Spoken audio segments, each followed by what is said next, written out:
प्रभु यीशु मसीह के नाम में ये वचन 100 गुना फलों को लेके आए। प्रभु यीशु मसीह के नाम में हम मांगते हैं। वचन को नोट करेंगे क्योंकि आज फिर से वचन जो है रिटर्न में ज्यादा है।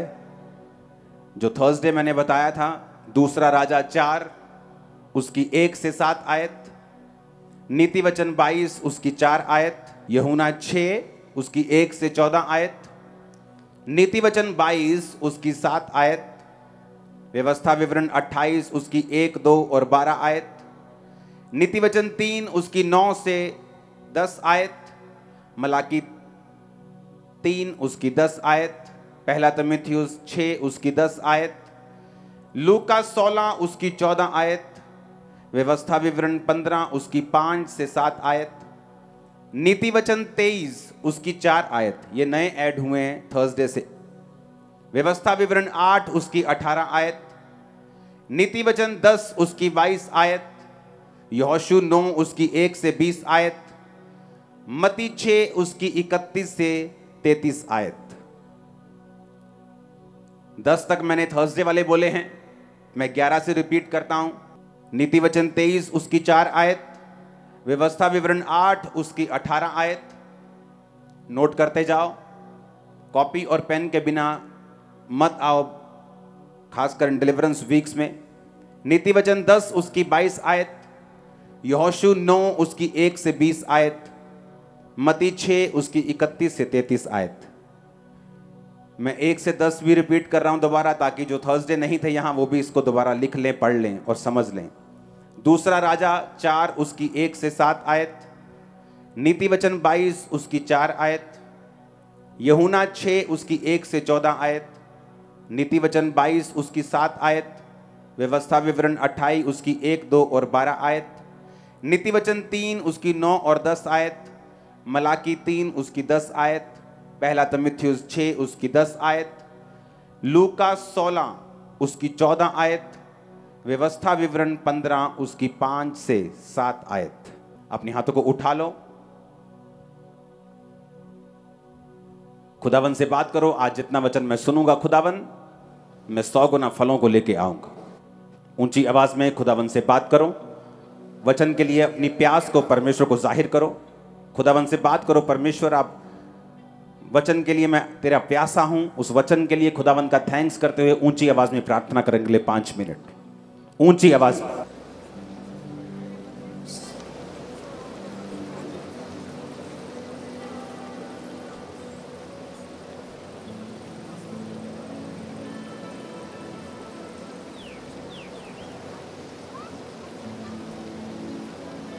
प्रभु यीशु मसीह के सामर्थी नाम में हम मांगते हैं।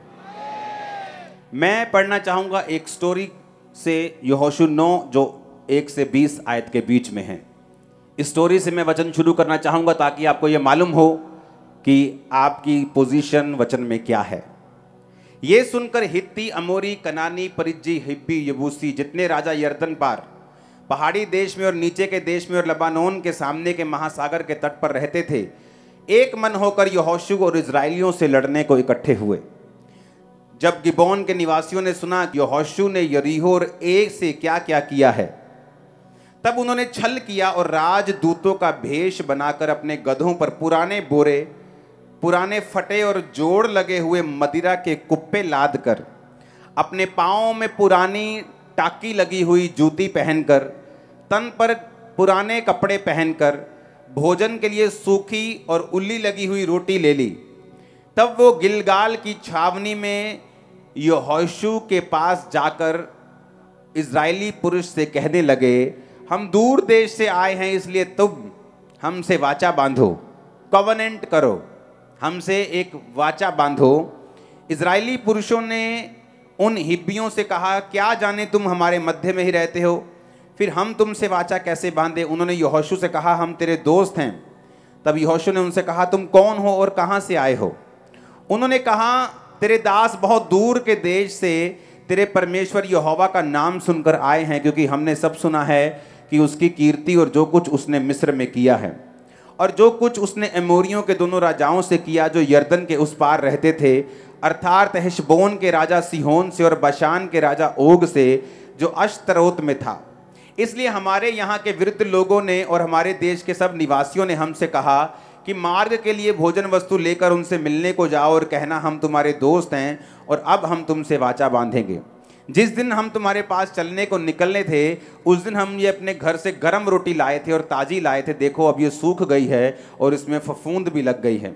फिर जो मदिरा के कुप्पे हमने भर लिए थे वो नए थे, परंतु देखो ये फट गए हैं। जूतियाँ हमारी नई थी, ताज़ी थी, अब ये पुरानी हो गई हैं। तब उन पुरुषों ने यहोवा से बिना सलाह लिए उनके भोजन में से कुछ ग्रहण किया। तब यहोशू ने उनसे मेल करके उनसे वाचा बांधी कि हम तुमको जीवित छोड़ेंगे, और मंडली के प्रधानों ने उनसे शपथ खाई। उनके साथ वाचा बांधने के 3 दिन के बाद ये समाचार मिला कि वो तो पड़ोस के रहने वाले लोग हैं, हमारे ही मध्य में बसे हैं। तब इजरायली कूच करके तीसरे दिन उनके नगरों में गिबोन, कपीरा, बशेत और किर्त्या रीम पहुंच गए, और इजरायलियों ने उनको ना मारा, क्योंकि मंडली के प्रधानों के विरुद्ध जो लोग थे वो कुड़कुड़ाने लगे थे। तब सब प्रधानों ने मंडली से कहा, हमने उनसे इजराइल के परमेश्वर यहोवा की शपथ खाई है और वाचा बांधी है, हम उनको अब छू नहीं सकते।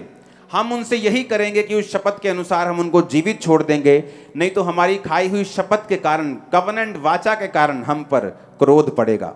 बाइबल कहती है, अब मैं इसको आपको आसान भाषा में समझाता हूं।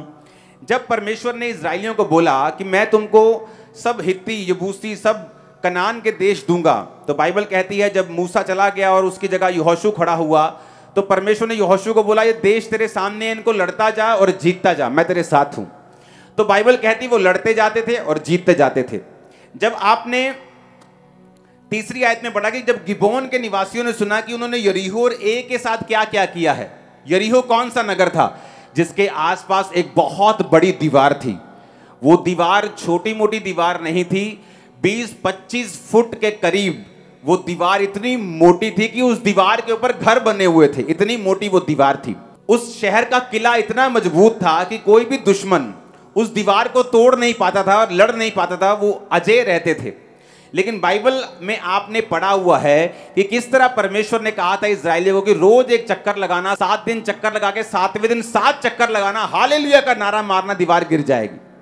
और सबसे बड़ी बात, दीवार वो बाहर जब गेड़ा लगा रहे थे तो दीवार अंदर की ओर नहीं गिरी कि लोग बोले जी आपने कोई केमिकल मारा होगा या कुछ अलग सा, कुछ इनके पास, इजराइलियों के पास कोई नई टेक्नोलॉजी है। दीवार बाहर की ओर गिरी। तो जब लोगों ने सुना कि ये यरीहो की दीवार गिरा दी, और ए का राजा, ए बहुत बड़ा एक नगर था और बहुत बड़ा देश था, उसका राजा छोटा मोटा राजा नहीं था। जिस तरह आज अमेरिका है, फ्रांस है, चाइना है, इंडिया है, बड़े बड़े जो न्यूक्लियर पावर्स रखते हैं, वो ऐसा देश था कि जो अपने जमाने का बड़ा देश था। लेकिन इजराइलियों ने उनको भी हराया। जब गिबोन के निवासियों ने सुना कि उसने यरीहो को भी मार दिया और उसने ए को भी मार दिया, उन्होंने छल किया। पुराने कपड़े, उल्ली लगी हुई रोटी, पुराने कुप्पे लेके मदिरा के, पुरानी जूतियां, पुराने फटे कपड़े लेके उसके सामने पहुंच गए। कहते हम बड़े दूर से आए हैं, तेरे यहोवा की कीर्ति बड़ी सुनी है, तो हमसे वाचा बांध लो, हमसे कवरेंट कर लो, वाचा बांध लो कि तुम हमें मारोगे नहीं। उन्होंने जब देखा, सारा प्रूफ देखे कि रोटी उल्ली लगी है, मदिरा के कुप्पे पुराने हैं, जूतियां फट गई, कपड़े फट गए हैं, उन्होंने वाचा बांध ली। जब वाचा बांध ली तो 3 दिन बाद मालूम हुआ कि वो तो पड़ोसी हैं, ये तो वही देश है जो परमेश्वर ने कहा कि गिबोनियों को भगा दो और अपने हक में देश कर लो। अब उनसे वाचा बांध ली तो सब सारे प्रधानों ने कहा इजराइलियों के कि हम तो वाचा बांध चुके हैं, अगर एक बार वाचा बांध ली परमेश्वर के नाम में और हमने अगर वाचा तोड़ी तो चाहे परमेश्वर ने कहा है कि कनान को अपने कब्जे में ले लो, तो भी हम पर क्रोध पड़ेगा।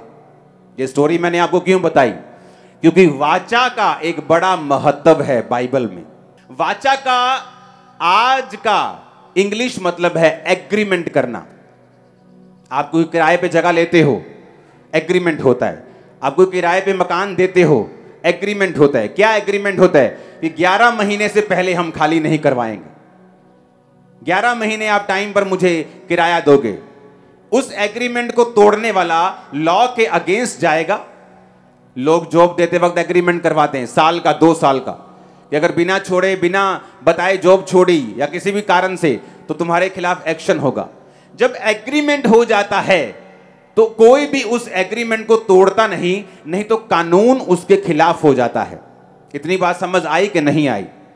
अब चाहे परमेश्वर ने कहा था कनानी तुम्हारे देश होंगे, लेकिन तब भी ये उस एक देश पर कब्जा नहीं कर सके, उन्हें मार नहीं सके, भगा नहीं सके, क्योंकि उन्होंने उनके साथ वाचा को बांध लिया था।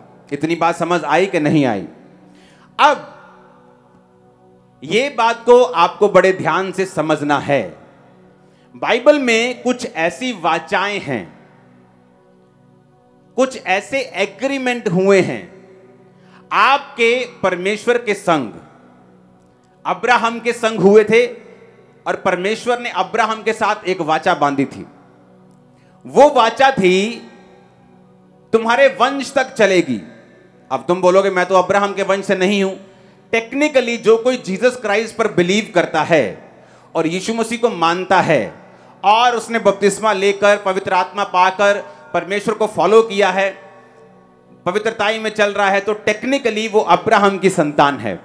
अगर वो अब्राहम की संतान है तो बाइबल कहती है कि परमेश्वर की वाचा का वो अधिकारी है, यानी आपका और परमेश्वर का एक लीगल डॉक्यूमेंट है, एक एग्रीमेंट है जिसे परमेश्वर कभी भी तोड़ नहीं सकता। वो आपके बीच में हुआ है और परमेश्वर के बीच में हुआ है, और वो लीगल है, वो एग्रीमेंट हुआ है, वो डॉक्यूमेंट है जिसपे परमेश्वर ने भी साइन किए हैं और आपने भी साइन किए हैं। मेरी बात समझ आई कि नहीं? अब वो डॉक्यूमेंट है क्या? अगर आपको ये मालूम नहीं है कि आपके स्टाफ के साथ आपका एग्रीमेंट हुआ है, तो आपका स्टाफ आपको तंग कर सकता है।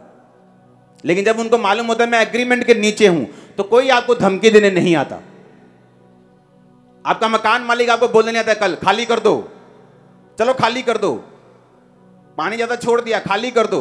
वो खाली नहीं करवा सकता अगर एग्रीमेंट हुआ है तो।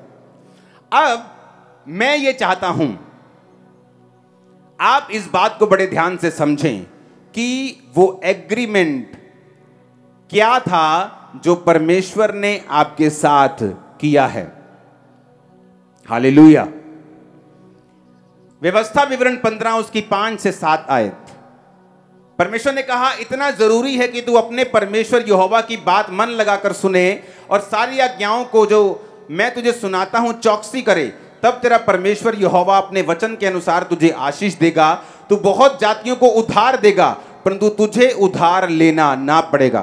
तू बहुत जातियों पर प्रभुता करेगा, परंतु वे तेरे ऊपर प्रभुता नहीं करेंगी। नीति वचन 10 उसकी 22 आयत। पहले इसको पढ़ने से पहले यह बात समझ लो। एक वाचा हुई अब्राहम के साथ। परमेश्वर ने कहा अब्राहम, जो तुझे कोसेंगे मैं उन्हें श्राप दूंगा। मैं तेरे वंश को समुद्र की बालू किनकों के समान कर दूंगा, रेत के समान कर दूंगा। तेरे वंश में राजा उत्पन्न होंगे।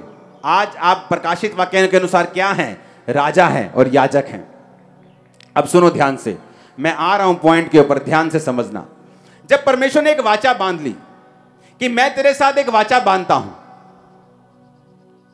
व्यवस्था विवरण 8 उसकी 18 आयत।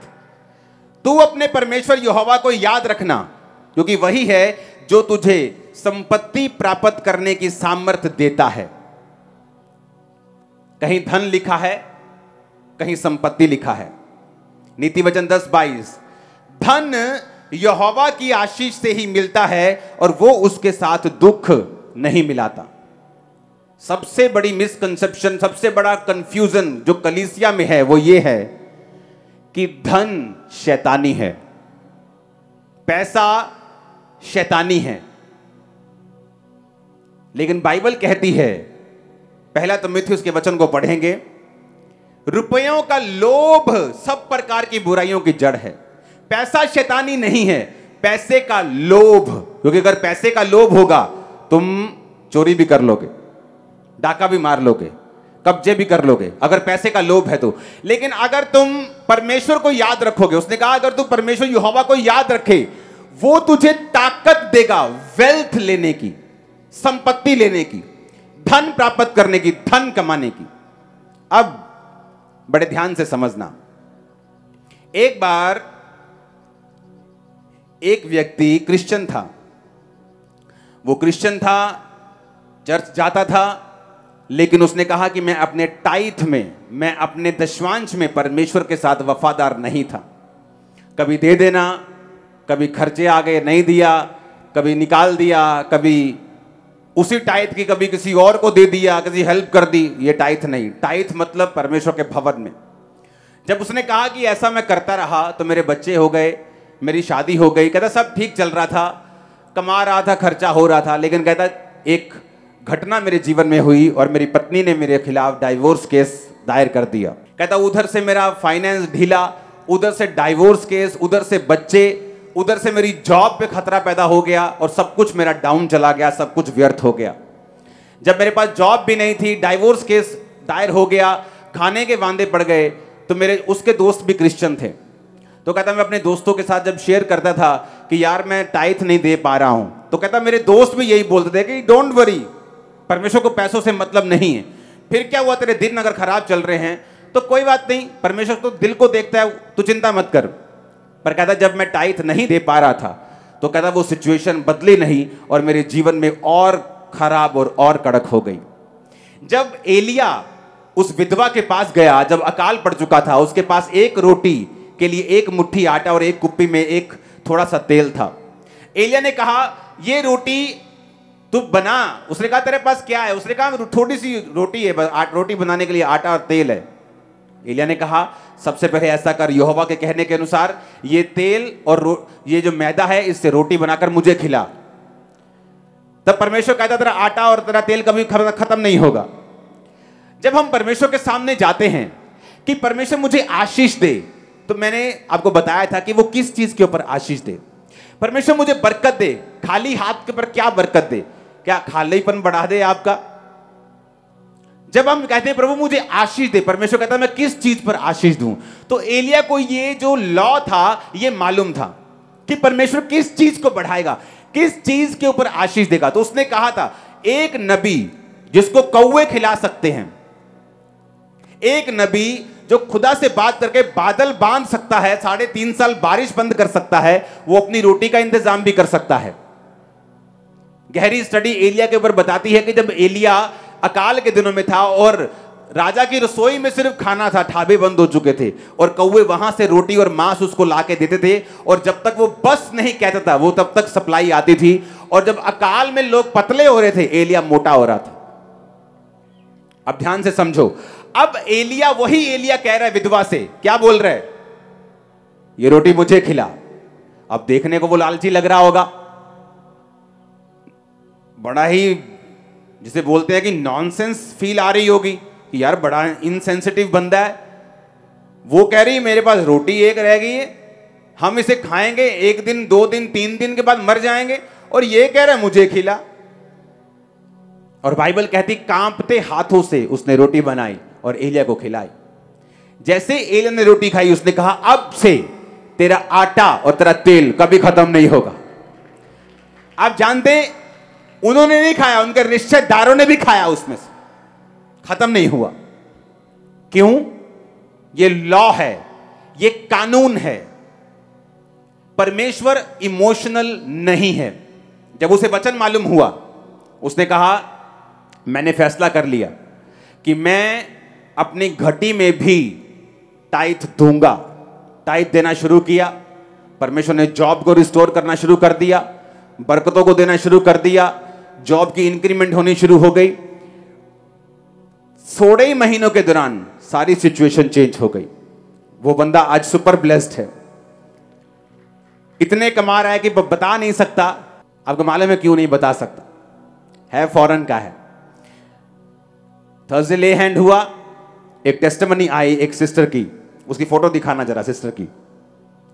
इसने कहा सिस्टर ने कि मैं आपके ब्रांच के साथ जुड़ी हुई हूं और मेरे हस्बैंड की जो तनख्वाह थी वो बहुत दूर काम करते थे और सिर्फ 21,000 तनख्वाह थी। जब आपने बीजों के बारे में बताया और मैंने प्रभु के साथ वफादारी के साथ बोना शुरू किया, तो परमेश्वर ने घर के नजदीक हमें एक जॉब दी और तनख्वाह को 38,000 रुपये कर दिया। ये इसकी टेस्टिमनी। आप देखना, इंटरनेट बहुत टेस्टिमनी है, आज इंटरनेट पे चढ़ा दूंगे, आप इसको पढ़ना ध्यान से, आप इसको सोचना। थर्सडे ले हैंड के बाद एक भाई की गवाही आई। उसने कहा जब आप थर्सडे ले हैंड करते प्रेयर कर रहे थे, ये भी मौजूद था। उसने कहा मैं अपने घर में, इसने कहा ये इंडिया का ही है, ये अपने चर्च की टेस्टिमनीज हैं। इसने कहा कि मैं 8 लाख रुपए लोन लेने वाला था अपने घर को बनाने के लिए। जब आपने थर्सडे ले हैंड किया और मैंने फैसला किया कि मैं लोन नहीं लूंगा, परमेश्वर ने एक व्यक्ति को खड़ा किया जिसने 8 लाख रुपए दिया और वो सारे हेल्पर्स परमेश्वर ने अरेंज किए, बिना लोन के इसका घर बनना शुरू हो चुका है। सुनो ध्यान से, परमेश्वर ने क्या कहा आज, और जो थर्सडे ले हैंड हुआ है, परमेश्वर ने, मैं आपको थर्सडे बताना भूल गया, मैंने रोज की रोटी में बताया। परमेश्वर ने मुझसे कहा था कि जो लोग ले हैंड में हैं, जो लोग प्रेयर में हैं और अटेंड कर रहे हैं, ब्रांच में हैं, यहां हैं, मैं आपको बता रहा हूं, परमेश्वर ने कहा था कि मैं सुपरनेचुरली डिवाइन वे से, ईश्वरीय रास्ते से तुम्हारे जो कर्जे हैं उन्हें कैंसिल कर दूंगा। आपको मैसेज है, कर्जा कैंसिल हो चुका है। किसी का 25% कैंसिल हो चुका है, किसी का 80% कैंसिल, किसी का 50%, किसी का 40%, किसी का 95%, किसी का 100%। आप देखोगे, आप उस नंबर में मुझे टेस्टिमनी भेजोगे कि जिसको कर्जा था मेरे ऊपर वो कैंसिल हो चुका है, वो आधा हो चुका है, वो 80% रह गया, वो 20% रह गया। आप देखना परमेश्वर आपकी लाइफ में कैसे काम करता है। आमीन। मैं आपको ये क्यों बता रहा हूं, क्योंकि एक वाचा है जो परमेश्वर ने हमारे साथ बांधी है। वो वाचा क्या है? मलाकी 3 उसकी 10 आयत में लिखा है, परमेश्वर ने कहा सारे दशमांश भंडार में लेके आओ कि मेरे भवन में भोजन वस्तु रहे, और सेनाओं का यहोवा कहता है मुझे परखो। एक मात्र वचन है बाइबल का जहां परमेश्वर कहता है मुझे परख, मुझे टेस्ट करके देखो कि मैं तुम्हारे ऊपर अपरंपार आशीष की वर्षा करता हूं कि नहीं, और आकाश के झरोखे खोलकर तुम्हारे लिए आशीषों की बारिश करता हूं कि नहीं करता। झरोखे का मतलब है, अगर आप इसे इंग्लिश में पढ़ते हैं तो विंडोज। विंडोज का मतलब है इब्रानी भाषा में sluice gate, dam gate. Dam के पीछे पानी होता है। जैसे पंजाब में जब बाढ़ आई थी तो बार बार मैसेज आते थे कि बांध का पानी छोड़ने लगे हैं, बांध का पानी अभी छोड़ देंगे, बाढ़ आ जाएगी। तो बांध के पीछे तो पानी है, लेकिन जब विंडोज नहीं खुलेंगी, स्लूस गेट नहीं खुलेगा, तो पानी आगे नहीं जाएगा। परमेश्वर ने कहा मेरे पास तो बहुत पैसा है, लेकिन जब तुम टाइथ नहीं दोगे मैं वो ब्रेक लगा के रखूंगा, स्लूस गेट बंद रखूंगा। जैसे ही तुम टाइथ दोगे मैं वो स्लूस गेट खोल दूंगा, डैम गेट खोल दूंगा, और तुम्हें बरकतों की तरह वो पैसा जो है तुम्हारी लाइफ में जाएगा। अब मेरी बात ध्यान से समझो, इसमें भी एक चीज समझने वाली है। जो लोग सिर्फ ये सोच के बो रहे हैं कि मुझे बरकत मिलेगी, मैं बीज बोता हूं, मेरा घर बन जाए मैं बीज बोता हूं, ये भी गलत रीति से बीज बोना है। क्योंकि जीसस ने क्या कहा? जीसस ने कहा, मत्ती के वचन को पढ़ेंगे 6 उसकी 31 से 33 आयत, तुम चिंता ना करना क्या खाएंगे, क्या पिएंगे, क्या पहनेंगे, क्योंकि अन्य जातियां इन्हीं वस्तुओं की खोज में रहती हैं, परंतु तुम्हारा स्वर्गीय पिता जानता है कि तुम्हें इन वस्तुओं की जरूरत है। इसलिए पहले तुम परमेश्वर के राज्य और उसके धर्म की खोज करो, ये वस्तुएं भी तुम्हें मिल जाएंगी। परमेश्वर ने कहा जब तुम टाइथ दो, सदूकी और फरीसी सौंफ और जीरे का टाइथ लेके आए, जिनको लगता है कि टाइथ नए नियम के अनुसार नहीं है। तो जब जीसस ने देखा विधवा को बोते हुए, सौंफ का दशमांश लाते हुए, तो जीसस ने कहा अच्छा करते हो कि टाइथ देते हो, न्याय, दया और विश्वास को भी पकड़े रहो। जीसस ने भी टाइथ की वैल्यू को बाइबल में समझाया कि जब तुम टाइथ दोगे, परमेश्वर कहता है मैं तुम्हारे कच्चे फलों को झड़ने नहीं दूंगा। इसका मतलब तुम्हारे प्रोजेक्ट्स मैच्योर होंगे, जो नई दुकान खोली है वो चलेगी, नई जॉब है तुम बरकत पाओगे। एक व्यक्ति क्रिश्चियन था, वही सेम चर्च जाता था, लेकिन परमेश्वर के वचनों में पूरी तरह से वफादार नहीं था। उसने कहा कि मैं परमेश्वर के साथ फेथफुल नहीं रहा, मेरी जॉब चली गई। फॉरेन में ये प्रॉब्लम बहुत होती लोगों के साथ, जब जॉब चली जाती है फॉरेन में तो उनको अनएम्प्लॉयमेंट एक फंड मिलता है, सरकार उनको थोड़े पैसे देती है खाने पीने के।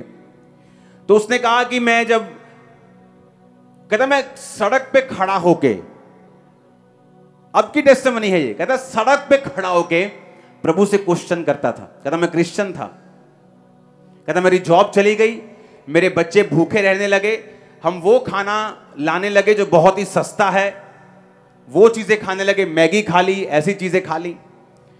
कहता इतनी मुश्किल हो गई, कहता सड़क पे चौंक पे खड़े होके मैं प्रभु से ऐसे हाथ करके पूछता था कि वाई लॉर्ड वाई, कि मेरे साथ ऐसा तू क्यों कर रहा है। कहता कोई जवाब नहीं आता था। कहता एक जगह मैं बैठा, मेरे पास छोटी बाइबल थी, मैंने पढ़ना शुरू किया, मलाकी के वचन को पढ़ा तो वहां लिखा था कि अगर तुम परमेश्वर को लूटोगे क्योंकि जीसस ने कहा तुम मुझे लूटते हो दशमांश में और उठाने की भेंटों में, तुम पर भारी श्राप पड़ा है। उसको अपनी गलती समझ आई कि मैं क्रिश्चियन तो हूं, लेकिन अगर मैंने वचन पूरा नहीं किया तो मैं काहे का क्रिश्चियन हूं। कहता मैंने टाइथ देने का फैसला किया। पता किस में से? जॉब नहीं मिली अभी, अनएम्प्लॉयमेंट फंड जो थोड़े से पाउंड डॉलर मिलते हैं उसमें से टाइथ देने का फैसला किया। मान लो 400 पाउंड मिलता है महीने का या 600 डॉलर मिलते हैं, तो $60 देने का महीने का फैसला किया। कहता 1 महीना, 2 महीने, 3, 4, 5 लगातार मैं टाइथ देता गया। कहता फिर भी कुछ नहीं हुआ। कहता एक दिन मेरे को गुस्सा आ गया अपनी लाइफ की सिचुएशन देख के कि क्रिश्चियन हूं, वचन पूरा कर रहा हूं, अब तो टाइथ भी दे रहा हूं। कहता मैंने वचन बंद कर दिया, फिर मैंने टाइथ देना कहता बंद कर दिया। जब उसने फिर टाइथ देना बंद कर दिया तो चीजें फिर नहीं सुधरी, तो परमेश्वर उसको फिर वचन के बीच में लेके गया। अब क्रिश्चियन था तो बाइबल से दूर तो जा नहीं सकता था, तो परमेश्वर ने उसे बाइबल का लॉ समझाया कि बाइबल में जब एलिया ने उस विधवा को कहा कि वो थोड़ी सी रोटी मुझे दे, तो क्यों परमेश्वर ने ऐसा कहा? जब अलीशा ने कहा, जब एक औरत के ऊपर कर्जा था कि तेरे घर में क्या है, उसने कहा थोड़ा सा तेल है, उसने कहा बहुत से बर्तन लाकर उस तेल को उंडेल देना। तो परमेश्वर ने उसे समझाया कि चाहे तेरे पास थोड़ा है टाइथ, लेकिन अगर तू नहीं बोएगा तो ये मेरा लॉ है कि अगर तू बोएगा नहीं, तू काटेगा नहीं, तू जितना मर्जी बड़ा प्रेयर वॉरियर है, तू जितना मर्जी बड़ा क्रिश्चियन है, जितनी मर्जी अच्छी प्रेयर आती है, टंग्स आती, गैर भाषा आती, लेकिन तू बरकत नहीं पा सकता। मुझे अपनी याद आ गई टेस्टिमनी सुन के, मैं भी ऐसे ही करता था, टाइथ के मामले में नहीं लेकिन हीलिंग के मामले में। प्रेयर करी जानी, फास्टिंग करी जानी, जब नहीं हील होना 2 साल 1.5 साल, फिर नाराज हो जाना प्रभु से, प्रार्थना करनी बंद कर देनी 2 दिन 3 दिन, फिर समझ आने की नहीं, शैतान और घेर लेगा और बुरी हालत हो जाएगी, अटैक होने शुरू हो जाने शैतान के, फिर वापस प्रेयर में आ जाना। तब मुझे समझ आ गई कि मुझे ऊंट फिर पहाड़ के नीचे आएगा, तो चुप करके लगे रहो, जब परमेश्वर ने हील करना वो कर देगा। कहता जब मैंने फिर फैसला किया कि मैं अब टाइथ दूंगा, मैं आपको बताता हूं रिजल्ट का बात है। आप जानते बहुत से पास्टर्स जो हैं हीलिंग मिनिस्ट्री को कंटिन्यू नहीं कर पाते। क्यों? जब उन्हें लगता है कि पवित्र टाइम में, अच्छा ये पवित्र टाइम में चलता है, मैं भी चलूंगा, अच्छा रोजे रखता है, अच्छा 6 घंटे प्रे करता है, मैं भी करूंगा। जब वो लगातार करते हैं उन्हें रिजल्ट नहीं मिलता, डिस्करेज हो जाते, फिर वही पुराने कामों में चले जाते। उनको ये नहीं मालूम कि तुम्हें डेड होकर, क्या होकर? डेड होकर, यानी एक चीज के लिए अपने आप को मरा हुआ समझो। इस तरह से प्रेयर करोगे तुम मरे हुए हो, इस तरह से अब चलोगे तुम डेड हो ना हो, तुम्हें यह वचन पे चलना है, ज्यादा सेंस यूज नहीं करनी। उसने कहा मैंने अब ऐसे करना शुरू किया। आज उस व्यक्ति की इनकम 6 फिगर्स में है, यानी 1 साल का वो करोड़ों में कमाता है। उसने पता क्या कहा? उसने कहा जैसे ही मैंने वो टाइथ देना शुरू किया और अपने आप को डेड समझा, कहता सारी चीजें, सारी जॉब्स, कहता 18 महीने में मेरी 2 बार प्रमोशन हुई। ये वो प्रमोशन नहीं जो आम सी लोगों की छोटी मोटी हो जाती, बड़ी कंपनी में प्रमोशन होना वो तो 10 साल बाद होती, 15 साल बाद होती। कहता 18 महीने में मेरी 2 बार प्रमोशन हुई। आज मैं 6 फिगर्स में कमाई करता हूं। हालेलुया। ये सारी टेस्टिमनी अब की है जो मैं आपको दे रहा हूं, जिन्होंने परमेश्वर के ऊपर विश्वास किया, परमेश्वर को समझा, किस तरह से परमेश्वर अपनी वाचा को पूरा करता है। एक लड़की थी, उसे परमेश्वर की आत्मा ने गाइड किया कि तू डॉक्टर लाइन में जाएगी, नर्स लाइन में जाएगी, और वो चली गई। जब वो गई तो उस सेम क्रिश्चियन थी, लेकिन टाइथ वो भी पे नहीं करती थी। और जब उसने अपनी जॉब को कंप्लीट किया, उसके बाद उसे एक जॉब मिल गई, उसे पढ़ाई कंप्लीट करने के बाद। तो उसने कहा मेरे जो जॉब थी वो मेरे घर से बहुत दूर मुझे जाना पड़ता था, और तेल खर्चा करने के बाद, सारे एक्सपेंस करने के बाद मेरी कमाई इतनी कम थी। उसने भी सेम बात बोली कि मैं वो खाना ग्रोसरी से लेके आती थी जो जल्दी पकता हो और सस्ता पड़ता हो। कहती मैं न्यूडल्स खाती थी, रेडीमेड मैगीज खाती थी, मेरे पास खाने के लिए भी पैसे नहीं थे और मैं तंग थी। सेम वही बात उसको परमेश्वर के वचन का मालूम हुआ कि अगर हम परमेश्वर के वाचा को तोड़ेंगे तो हम कभी भी बरकत नहीं पा सकते। कितनी सुंदर बात है जो उसने कही। उसने कहा 90% अपनी कमाई का 10वां हिस्सा देके जो 90% है उसके साथ खुदा को रखना, ये बेटर है 100% बिना खुदा के। उसने कहा हुआ क्या? जब मैंने टाइथ देना शुरू किया, मुझे एक कॉल आई कि आपको आपके घर के पास ही एक जॉब ऑफर हुई है। उसने कहा मेरे सारे रास्ते का जो खर्चा 30%, अगर मैं 1 लाख रुपए महीना कमाती थी तो 30,000 उसका आने जाने का लगता था, वो बचा। उसने कहा 70% एक्स्ट्रा पे मुझे जॉब मिली। उसने कहा मैं 7 दिन काम करती थी, टाइट देने के बाद जो जॉब मिली उन्होंने मुझे सोमवार से लेकर शुक्रवार तक काम दिया। अब हफ्ते में 5 दिन काम करती थी, 70% ज्यादा कमाती थी, खर्चा कम हो चुका था और परमेश्वर के नाम में आज वो ब्लेस है और सेवकाई कर रही है। ये सारी जीवित गवाहियां जो मैं आपको दे रहा हूं, ये भाई की, ये बहन की जितनी टेस्टिमनी, क्यों? एक वाचा है, एक एग्रीमेंट हुआ है आपका और मेरे साथ। हां, कि मैं आज आप पे प्रेयर करूंगा या मैं आपको आज ये दूंगा, ये एग्रीमेंट। परमेश्वर ने कहा मैं तेरे साथ एग्रीमेंट करता हूं कि मैं तुझे सब जातियों से श्रेष्ठ करूंगा, तुझे उधार लेना नहीं पड़ेगा, तू जातियों को उधार देगा पर तू उधार नहीं लेगा। यह वाचा है, यह एक एग्रीमेंट है तेरा मेरे साथ। परमेश्वर ने कहा मैं तेरे साथ एक एग्रीमेंट करता हूं कि अगर तू मेरी बात को ध्यान से सुने तो मैं तेरी लाइफ में काम करूंगा और तुझे उधार लेना नहीं पड़ेगा। इसलिए मैंने थर्सडे लोगों को बताया था कि आज के बाद बाइक लेना हो, गाड़ी लेनी हो, आपको इंस्टॉलमेंट पे लेने की जरूरत नहीं है। क्यों? मैं आपको बताता हूं। आप बोलेंगे मेरी इतनी कम तनख्वाह है, अगर मैं जोड़ने की कोशिश करूंगा घर के लेने के लिए तो मुझे 40 साल लग जाएंगे घर लेने में। अब सुनो बाइबल क्या कहती है। बाइबल कहती है कि 5,000 के पुरुषों की भीड़ यीशु मसीह के पास थी, यानी 20,000 टोटल थे, लेडीज और बच्चे मिला के। 3 दिन के प्रीच के बाद जीसस ने कहा इनको खाने को कुछ दो। फिलिप्पुस चेला था, फिलिप्पुस ने कहा परमेश्वर 200 दिनार लगेंगे। 200 दिनार मतलब 7-8 महीने की तनख्वाह आज के हिसाब से। अगर 20, 25, 30 हजार आप कमाते हो तो लगा लो कि 2.5 लाख रुपए लगेंगे इतने लोगों को खाना खिलाने के लिए, लेकिन हमारे पास पैसा नहीं है। पतरस का भाई आंद्रियास बोला कि यहां एक बच्चे के पास 5 रोटियां और 2 मछलियां हैं, पर वो इतने लोगों के लिए क्या है? अब दोनों क्या देख रहे हैं? ह्यूमन पॉसिबिलिटी, संसारिक दृष्टि के साथ क्या ये पॉसिबल है कि मैं कर्जा ना लूं, मैं इंस्टॉलमेंट पे घर ना लूं, मैं बाइक ना लूं, मैं गाड़ी ना लूं, मैं कर्जा ना उठाऊं, कमेटियां ना उठाऊं या कुछ ऐसा ना करूं? क्या ये पॉसिबल है? पॉसिबल है। कैसे? जब तक हम अपना आंख, अपनी दृष्टि, संसारिक तरीकों पर रखेंगे, परमेश्वर काम नहीं कर सकेगा। परमेश्वर, बाइबल में लिखा है कि परमेश्वर खुद जानता था कि वो क्या करेगा। परमेश्वर ने कहा चेलों को, सब लोगों को 50-50, 100-100 करके लाइनों में बिठा दो और लाओ 5 रोटियां और 2 मछलियां, और उसको ब्लेस किया और तोड़ तोड़ कर चेलों को देता गया। और बाइबल कहती 20,000 लोगों ने खाया। 5,000 तो पुरुष थे, कभी 5,000 कभी 4,000, और 12 टोकरियां उनमें से बच गईं। हालेलुया। इसका मतलब क्या? इसका मतलब हम कर सकते हैं अगर हम जीसस क्राइस्ट के वचन को, कौन है यीशु मसीह, आज अगर यीशु मसीह को इन्वॉल्व करना है, शामिल करना है अपनी लाइफ में, अपने सीन में, तो कैसे करोगे? उसके वचन को। जीसस ने कहा आदि में परमेश्वर वचन था और वचन परमेश्वर के साथ था और वचन ही परमेश्वर था, कि जीसस क्राइस्ट वचन है। जब मैं वचन को शामिल करूंगा अपनी लाइफ में कि मुझे कर्जा नहीं लेना है, टाइट देना है, मुझे परमेश्वर के वचन को सुनकर उसके धर्म और राज्य की खोज करनी है, अपनी लाइफ को आत्मिक बनाना है, तो परमेश्वर की यह वाचा है कि वो मुझे इतनी बरकत देगा कि रखने की जगह नहीं होगी। आपको ये दिमाग में रखना है, आपको ये कंसंट्रेशन दिमाग में ऐसा बना के रखना है। आप यहूदी लोगों को देखो, बड़ी बड़ी फाइनेंस कंपनियां यहूदी लोगों की हैं, कर्जा देने वाली बहुत से बैंक्स यहूदी लोगों के हैं। क्यों? वचन व्यवस्था पूरी हुई है कि तू बहुत सी जातियों को कर्जा देगा पर तू उनसे कर्जा लेगा नहीं। अगर आपको वो लेना है जो वचन कहता है, आपको अपनी ग्राउंड के ऊपर, आपको वचन के ऊपर एक स्टैंड लेना होगा कि आज से एक आत्मिक यहूदी होने के नाते मैं स्टैंड लेता हूं कि आज से मैं कर्जा नहीं लूंगा, आज से मैं कर्जा दूंगा।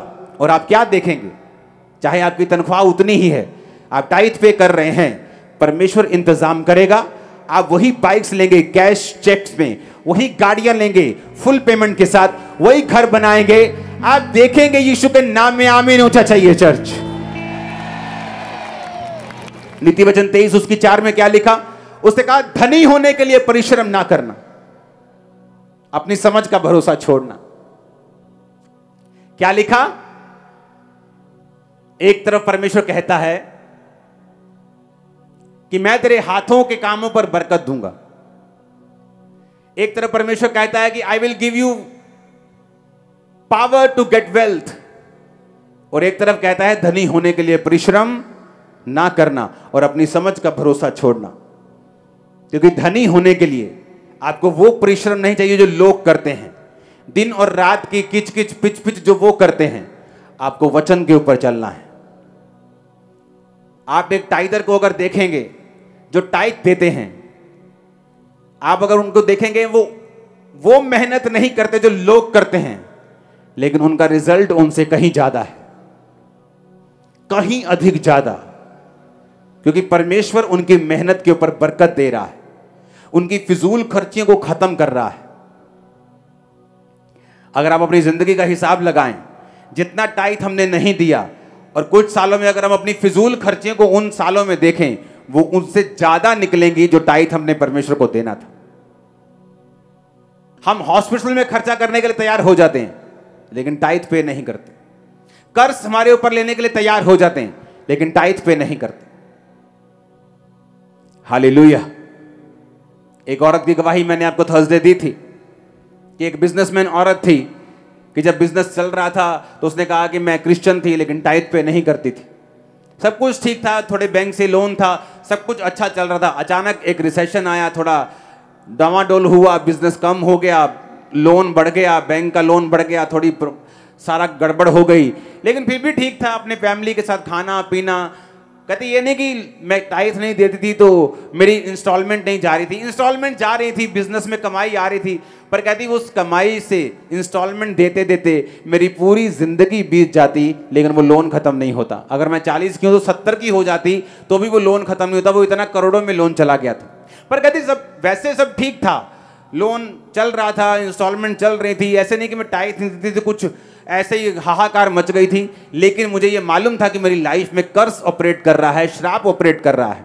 उसने कहा जब मैंने वचन को पढ़ा, वो वचन भी कैसे मालूम हुआ उसको, उसने बुक्स पढ़नी शुरू की मनी के ऊपर।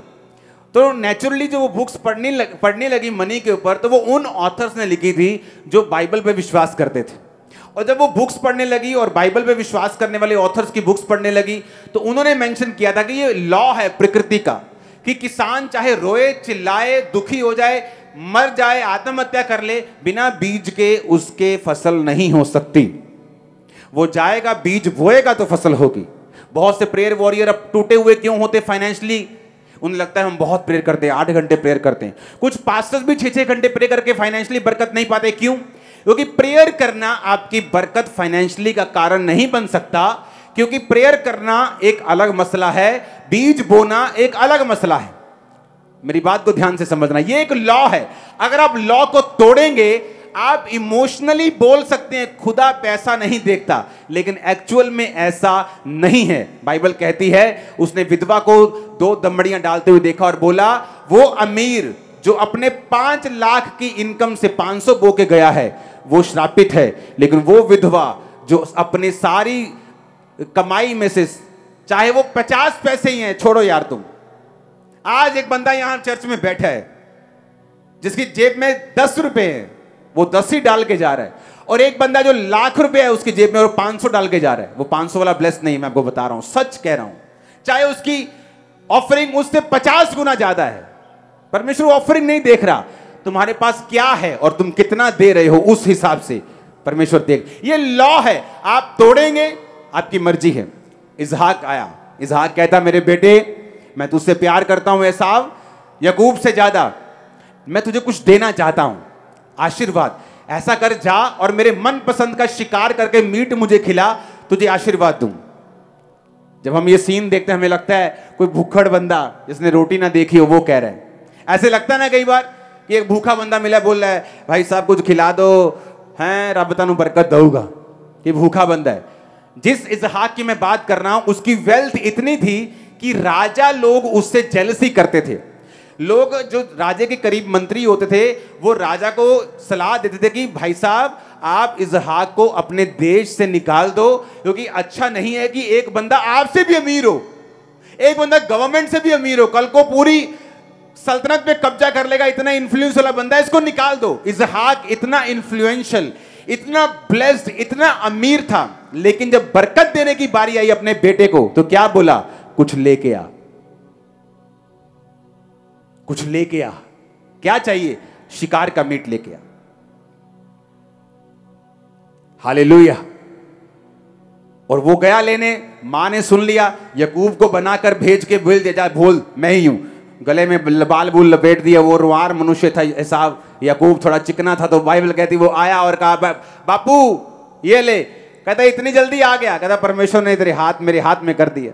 उसने खाया और लिखा वर्ड्स बोले। जब वर्ड्स बोल दे, आशीर्वाद दे दिया, तो एसाव आ गया। उसने कहा ये ले अहेर का मांस और मुझे आशीष दे। उसने कहा तू कौन है? मैं एसाव हूं। तो वो कौन था जो पहले आया था? वो धोखे से आशीष ले गया, पर अब उसको ये आशीष लगी रहेगी। बोना, और ये लॉ है, कवनेंट है, तोड़ेगा नहीं परमेश्वर। उसने बाप की लाइफ में बोया, बाप ने रिसीव किया, वर्ड्स दिए, उसने कहा अब ये चेंज नहीं हो सकते। ये साफ रोया, कहता पिता एक भी आशीर्वाद तुझे, क्या तुम मेरे को नहीं दे सकता? तूने उसको अच्छे आने वाले जगह दी है, औंस से भरे हुए देश दिए हैं। उसने कहा तेरा घर औंस से परे होगा। जाओ देखो दुबई में, कतर में औंस से परे हैं, पर जब तू स्वाधीन हो जाएगा अपने तलवार के बल से, जाओ देखो उन देशों को। एक ही अब्राहम की संतान है, एक औंस से भरे देश में रहते हैं, दूसरे बिना औंस के। वर्ड्स, और कहां से निकले थे? लॉ है। आप नहीं बोएंगे, आप अच्छे हैं, आप भले हैं, आप बेस्ट हैं, खुदा काम नहीं करेगा। आप सेवा करते हैं दिन रात, मैंने कहा आपने ब्लड दे दिया अपना, लेकिन अगर आपको फाइनेंशियल बरकत चाहिए, आपको लॉ फॉलो करना पड़ेगा। ये वाचा के नीचे है। परमेश्वर अपनी वाचा को तोड़ेगा नहीं, वो अपनी वाचा को खराब नहीं होने देगा, वो अपनी वाचा से पीछे नहीं हटेगा। हालेलुया।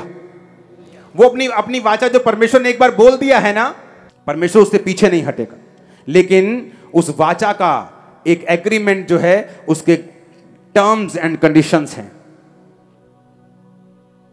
हालेलुया। एलिया देख लो, अलीशा देख लो, इसहाक देख लो, अब्राहम। बाइबल कहते जब मलकीसेदेक के याजक को मिला, कौन था मलकीसेदेक? ना जिसका बाप ना मां ना वंशावली, कौन था वो? Jesus Christ. व्यवस्था बाद में आई टाइथ देने की, वो टाइथ पहले से देता था। टाइथ व्यवस्था के पहले भी था, व्यवस्था में भी था, व्यवस्था के बाद जीसस क्राइस्ट के जमाने के बाद भी है। हालेलुया। कितने इन बातों को समझ रहे हैं? उसने कहा जब तू ये रूल फॉलो करेगा, मैं ये मेक श्योर करूंगा कि तू कर्जा नहीं लेगा। मैं मेक श्योर करूंगा कि तेरे पास इतनी आशीष होगी कि रखने की जगह नहीं होगी। मैं ये मेक श्योर करूंगा जो एग्रीमेंट मेरा तेरे साथ हुआ है, मैं उसे पूरा करूंगा, कि मैं उसे तोड़ता नहीं हूं, मैं अपनी वाचा से हटता नहीं हूं। Hallelujah, hallelujah. उस औरत ने बोना शुरू किया, वचन पढ़ा, और वचन भी कहां से मिला? बुक्स से, बाइबल से नहीं पढ़ा। बुक्स पढ़नी शुरू की कि मैं बिजनेस वुमेन हूं, मेरा बिजनेस अच्छा नहीं चल रहा, करोड़ों का कर्जा हो चुका है, तो let me learn something from books. Books पढ़नी शुरू की, तो वो क्रिश्चियन ऑथर्स की थी, उन्होंने टाइथ मेंशन किया। कहती जब मैंने टाइथ देना स्टार्ट किया, कहती आप यकीन नहीं करोगे, वो लोग जो मुझे यकीन भी नहीं था मुझे फोन करने लगे। जो कस्टमर्स मेरे जा चुके थे मुझे ऑर्डर देने लगे, ऑर्डर इतने बढ़ने लगे, हमें अपना काम बढ़ाना पड़ा। कहती दिनों के अंदर जो कर्जा मेरे 30-40 साल की उम्र में नहीं बीतता, वो कर्जा कभी खत्म हो गया। आज मैं मल्टी मिलियनर हूं, आज मैं करोड़ों में कमाती हूं। और देखो जर्नी शुरू हुई 2008 से पहले। खुदावन ने उससे कहा मेरी बेटी तू टाइथ देती? उसने कहा हाँ। खुदा ने कहा तू टाइथ नहीं देगी, इसको डबल करेगी। उसने कहा मुझे समझ नहीं आया, क्योंकि मेरा टाइथ ही लाखों में होता है, एक तरह से करोड़ों में होता है साल का, तो मुझे लगा डबल, उसे झटका लगा कि डबल क्यों करना है। उसे मालूम नहीं था क्या होने वाला है। उसने प्रभु की बात को सुना, उसे रिजल्ट दिख गया था, टाइथ को डबल कर दिया। 2008 का रिसेशन आया, आपको मालूम होगा जितने बिजनेसमैन लोग हैं। जब अमेरिका में एक मंदी आई थी, पूरी दुनिया में एक मंदी आई थी, इंडिया में वो मंदी इतनी नहीं चली थी, लेकिन पूरी दुनिया में इतनी मंदी थी कहती मेरे आसपास के सारे बिजनेस फिनिश हो गए, जीरो पे चले गए। कहती मैं एक ऐसी औरत थी, बिजनेस वुमेन थी, जिसका बिजनेस उस मंदी में भी फलवंत हुआ और 1 रुपए का लोन हमने नहीं उठाया, लोन फ्री, ब्लेस्ड, करोड़ों में मल्टी मिलियनर वुमेन है, आज भी जिंदा है। हालेलुया। परमेश्वर साबित करना चाहता है अपने वचन को, वो प्रूफ करना चाहता है कि जो वचन वो आपसे कहता है वो पूरा है, पक्का है और वो आपकी लाइफ में पूरा होगा। हालेलुया। इमेजिन करो, एक बंदा जो दूर जॉब करता था, उसे वही जॉब अपने घर के करीब मिली। चर्च में भी ऐसी टेस्टिमनीज आ रही हैं और जॉब सीधी डबल, तनख्वाह सीधी डबल। इस तरह से परमेश्वर आपके रास्तों को खोलता है। मैंने लोगों को टाइट देते हुए देखा है, उनकी सिचुएशन बदली नहीं। एक समय आया, एक बच्चा फॉरेन चला गया, पढ़ने चला गया, सारी सिचुएशन चेंज हो गई। आप जल्दी चेंज होने वाले हैं। मैं आपका आमीन ऊंचा सुनना चाहता हूं। मैंने कहा मैं आपका आमीन ऊंचा सुनना चाहता हूं। Hallelujah, hallelujah. आप जानते हैं कर्जा लेना श्राप के नीचे है। मैं आपको सच कह रहा हूं, यह चर्च लोन फ्री है, इतने प्रोजेक्ट चलाने के बावजूद। चर्च में अभी 50,000 चेयर्स ऐड होनी हैं। 10,000 का ऑर्डर, क्योंकि वो चेक कर रहे थे कि वो कौन सी चेयर हमने लेनी है। जो 315 वाली थी वो और लेस हो गई, 290 में चली गई। लेकिन एक कंपनी वाली चेयर थी जो हमें ज़्यादा पसंद थी, लेकिन उसका रेट ज़्यादा था, लेकिन अब वो रेट काफ़ी क्लोज चला गया 360-50 के।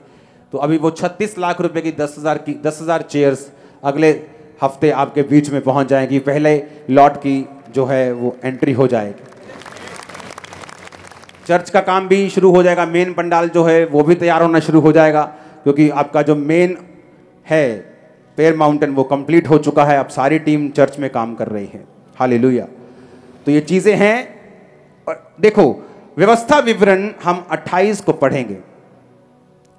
मैं पढ़ता हूं इसको 15 आयत को। परंतु यदि तू अपने परमेश्वर की बात ना सुने और उसकी आज्ञाओं और विधियों को पालने में जो आज सुनाता हूं चौकसी ना करे, तो सारे श्राप तुझ पे आएंगे। तू श्रापित होगा नगर में, श्रापित होगा खेत में, तेरी टोकरी, कठौती, संतान, भूमि की उपज, गाय। इसे पढ़ना घर जाके। फिर उसने कहा 44 आयत में कि वो तुझको उधार देंगे जब तू श्रापित होगा, परंतु तू उन लोगों को उधार नहीं दे पाएगा। तू सिर ठहरेगा, नहीं ठहरेगा, वो सिर होंगे और तू पूंछ होगा। ये श्राप थे। आशीष भी थी कि जब तू मेरी वाचा में अड़ा रहेगा तो आशीष क्या होगी, तू उधार देगा, लेगा नहीं। लेकिन अगर वाचा टूटेगी तो तेरे देश में निशानियां होगी कि तू संघर्ष करेगा, फाइनेंस में, परिवार में, बिजनेस में, सब जगह। अपने शरीर में भी बीमारियों के विषय में भी लिखा है और कहा कि तू उधार लेगा, देगा नहीं। मैं अपनी लाइफ को ब्लेस मानता हूं, क्योंकि ये ब्लेसिंग के वर्ड मेरी लाइफ में कंप्लीट हुए। अगर आप चाहते हैं कि परमेश्वर आपको कर्जे से फ्री करे, आपको जीसस क्राइस्ट को इन्वॉल्व करना पड़ेगा, शामिल करना पड़ेगा अपने सीन में। और मैं आपको बता रहा हूं, आपकी जनरेशंस इस वचन से बरकत पाएंगे। जनरेशंस तक, आने वाले पोते पड़पोते, परिवार में आपके रूल बन जाएगा, आप कर्जा नहीं लेंगे। आपको मालूम होगा कि यह वचन के खिलाफ है किसी से मांगना, देना 200 रुपए, देना 400 रुपए। अगर मालूम है संडे के लिए किराया चाहिए तो मैं मंडे से जोड़ूंगा। खुदा को बोलूंगा, खुदाबंद मैं टाइदर हूं, दशवान देने वाला हूं, मेरे जीवन में ये वर्ड पूरे होने चाहिए, मैं तुझे फॉलो करने वाला इंसान। क्योंकि परमेश्वर ने कहा अगर तुम बीज बोवोगे और जमीन की रक्षा नहीं करोगे, व्यभिचार में चले जाओगे, गलत काम करोगे, तो बीज फल नहीं लाएगा। और ये लॉ है, तुम्हें पसंद आए ना आए, कि तुम बोओगे तो काटोगे। ये लॉ है। परमेश्वर अपने लॉ को, वाचा को तोड़ता नहीं। एग्रीमेंट है परमेश्वर का आपके साथ कि वो आपको श्रेष्ठ करेगा। मैं आपको बता रहा हूं, मेरी बात को कान खोल के सुनना। एक समय आएगा आप अपने बॉस से भी अधिक अमीर होंगे। याद रखना आज मेरी बात को, याद रखना। ये खुदा ने आपसे कहा था, मैंने नहीं कहा। होली स्पिरिट आपसे बात कर रहा है। होली स्पिरिट आपसे बात कर रहा है। तुम अपने बॉस से भी अधिक अमीर होंगे फ्यूचर में। आप मेरी बात समझ रहे कि नहीं? आज से ऐसे क्रिश्चियन बनना, वचन पे खड़े रहना। खुदावंद आपको बरकत दे, आपकी हदों को बढ़ाए। अपनी हाथों को उठाओ, आंखों को बंद करो, घुटनों के बाहर आ जाओ। वो इस वचन को पूरा होने में आपकी लाइफ में ग्रेस को दे। आप इस पे चलें और 100 गुना फलों को लेके आए। अंधकार की शक्तियां चुराने ना पाए। आमीन होना चाहिए, बरकत आपकी है। मैंने कहा आमीन होना चाहिए, बरकत आपकी है। हमारे YouTube चैनल को सब्सक्राइब करें ताकि आप परमेश्वर के गहरे भेदों को जान सकें कि कैसे आप परमेश्वर में बढ़ सकते हैं, कैसे आप दुष्ट आत्माओं से, नशों से, बीमारियों से और वंशों के श्रापों से आजाद हो सकते हैं।